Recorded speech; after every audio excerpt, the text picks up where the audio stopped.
as an experienced and senior teaching couple, is there anything teaching couples just starting the journey should consider? I think you could set up a course for this, just for couples stepping into the wonderful world of international schooling. Yeah, make sure your relationship's good and strong. But I think you have to be prepared to compromise. Inevitably, one person's career is going to have to take the lead. I'll talk candidly. With Mark and I, it's probably easier to be recruited as a primary head than it is as a school CEO. There are just fewer roles for Mark. So we've really had to go with Mark's career taking the lead, because I know that I would be able to find a suitable role. So it's important that you're prepared to make that compromise, because trying to find the two perfect roles in the same country at the same time is a really flawed approach. It's not going to work. I think the other side of that is that, we speak to a lot of couples when we interview people, and they seem to assume that you both have to work. We want to. One of them's applying for a job. My wife is also a teacher, and they seem to assume that as an employer you're going to actually find a job for the second, for the spouse. And I think that's just a false assumption. And I think it's not even necessary. There may be some cities in the world where there's only one international school and it's a one-stop shop, but that's very, very rare these days. Dubai's got 200 odd, private school, independent, international schools of various flavors. So one of you getting a leading job in Dubai isn't going to mean that it's difficult for the other to follow. Hong Kong's got 59 international schools.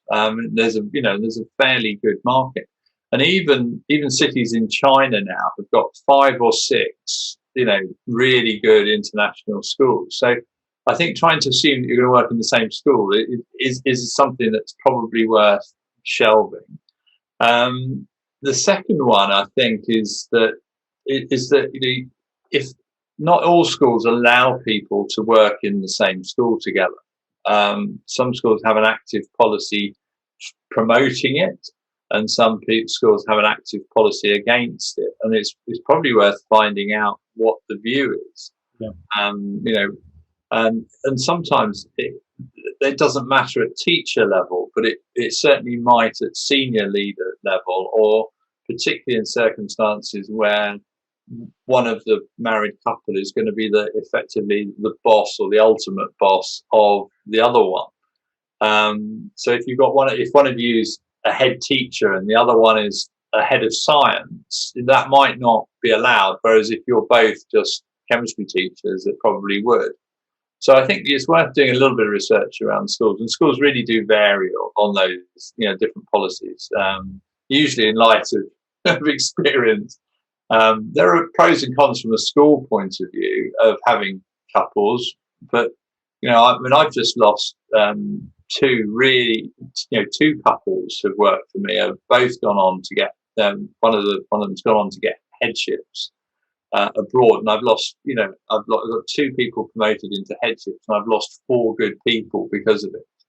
And that can leave quite a big hole. So it's a sort of double jeopardy about having schools appointing husband and wife teams at the same time.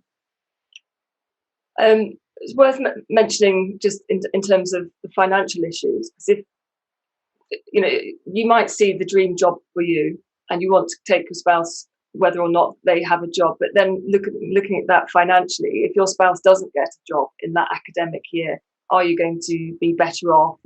Are you going to manage that? Hong Kong, for example, is really expensive, so you'd only be having one housing allowance coming in. Is that going to be enough for the sort of apartment that you want to live in and the amount of time you might want to travel?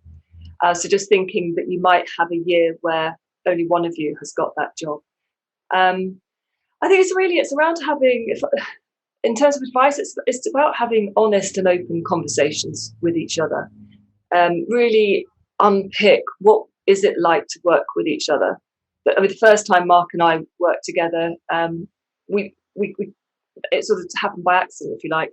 That's how we met, and then he became my boss. And those first, I think, 2 or 3 years working together were a bit up and down. We didn't know how to operate in a meeting. In fact, I think what we did is we distanced ourselves from each other so as not to be considered a married couple, So we ended up hardly speaking and not sitting next to each other ever, And actually that then became a little bit false. I would definitely recommend coaching. If you're going to go into a situation for the first time of working together, do look at coaching. Just do, 3 or 4 sessions about what could be some of the issues that you face, and what strategies you're going to put in place. We really don't talk about work after work, really.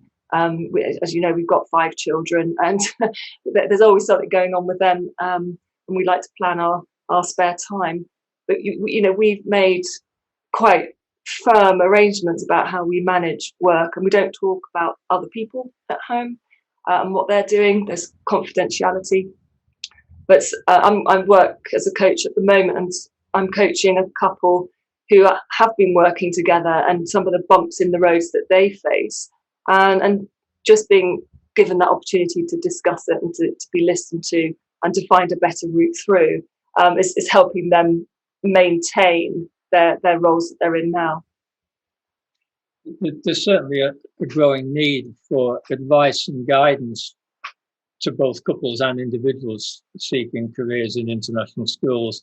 Yeah, I'm struck by what's going to happen in China over the next few years and the growth in international schools. And you well know that China is a very diverse place, and the cities are very different. If you are a couple or an individual who's looking to work in China, where would that person go for information to find out what it's like to work in a particular city or school? Is that information available even? What do you think? If you're going into a big group, it's much easier. Take Harrow, for example, or Nord Anglia. They will have brochures, and if you're going into a city like Chongqing for the first time, Harrow produced a really helpful brochure on being in Chongqing and what you can expect. So I think if you're going into a big group, there will be a lot of information for you, but not so much support. I'm finding out here that coaching is relatively young as a service. I think teachers and leaders are in quite difficult times at the moment and separated from families and friends, and the support isn't, I don't think, as strong internationally as it could be. It's certainly something that I've been focusing on lately. And if you're going into a standalone school, make very good friends with the HR department. They will be your guide in making sure that you come on board in a sort of safe way and a supportive way. I think to develop sort of good understanding of what it's like to go into somewhere like China, I think you really need to build networks, because the situation even in the single school is so fast changing. You could sit there, and be there. If you were there in year 1 of a startup, it's going to be very tough, bit chaotic, not necessarily got all the, ducks in line, in terms of, all the paperwork into the organization and everything. 5 years down the line, it will probably be running in a totally different way. So you really do need very up-to-date information. I think people don't do enough research into different cities in Hong Kong, and there is actually an enormous amount of information out there. But a really good rule of thumb for China is the tiered structure. They do very openly talk about there's the big 4, and then first tier cities, and then second tier cities, and so on. And the higher up that tiering, the more international, the more integrated your experience is going to be. And again, it's if you're in a first tier city, it will be like any international city. If you're in a third tier city, it will be living with the locals. And both have got merit, and people might want an authentic living with the locals experience, but it's knowing what you're signing up for. Another area to really research is the recruitment agency that you're using. So it's much better to use an international based agency.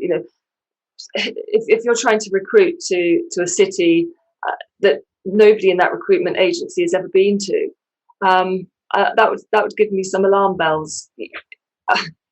They have no idea what Zhuhai is like. They can sell it to you because they want to fill that place.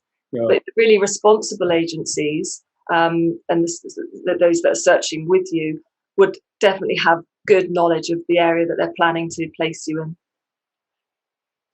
Samantha, I may have missed something here. Your coaching, is this exclusively for Kellett, or is this a freelance initiative? Yeah, it's freelance. It's under Steed Education, which is a company I set up last year to support schools looking to move into Asia and to support staff looking to come into Asia. I started a qualification last year, diploma in transformational coaching. So I'm doing some pro bono coaching at the moment for educators and the NHS.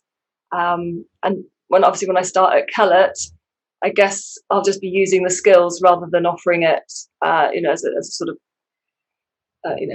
another role. But for me, coaching and leadership go hand in hand. I want to see more leaders trained in coaching, particularly those that are working internationally, because you are the support person for those teachers. You become, their surrogate family in many ways. So to have the skills to be able to listen and to work with them to help them overcome some of the changes that are happening in their life, I think is a key skill. So anybody listening to this video who recognizes the wisdom and sense in what you both say, can they come to you, Samantha, have you got some sort of operation in place where you can support people on a professional? Yeah. I mean, the website is just www.steededucation.com, or I'm on Twitter @SteedEdu. So people often contact me there or drop me a private message there. I also respond to people on Twitter when they put a tweet out that sounds a bit distressed. I say I'm here to help. But yeah, there's a whole page on my website around the coaching piece. But yeah, please get in touch. Don't be alone. I think that's the growing market. I can see that being. I can see people responding to that, frankly. Yeah, no, and also I don't work for Kellett yet. Yes, I don't. I'm at the moment. I'm working under Steed Education, but I don't start my role with Kellett until August.